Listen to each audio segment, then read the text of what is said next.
కమ్మగా ఉంటాయి, పాలుగారుతూ లేత స్థితిలో ఉంటాయి.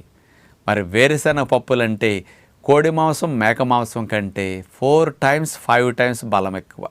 పచ్చివైతే 4 రెట్లు బలం ఎక్కువ, ఎండు పల్లీలు అయితే 5 times బలం ఎక్కువ.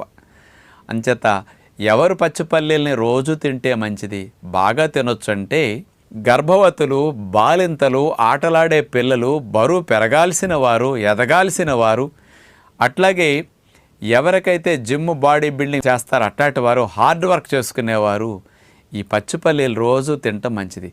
నేను 35-40 సంవత్సరాల నుంచి పచ్చి పల్లీ కనపడితే మార్కెట్లో వదలను. సంవత్సరంలో 10 నెలలు కొని తెచ్చుకు తింటుంటా. రోజు అన్ని వేరుశనగకాయల్ని తప్పనిసరిగా నేను అట్లా ఒలుసుకుని తింటూ ఉంటా. మహాత్మా గాంధీ గారు వేరుశనగ పప్పులు రోజు 2 గుప్పెళ్ళు మానకుండా తినేవారు జీవితకాలం వరకు. తెలిసిన రోజు నుంచి అస్సలు వదల. బలంగా ఉండటానికి 25% ప్రోటీన్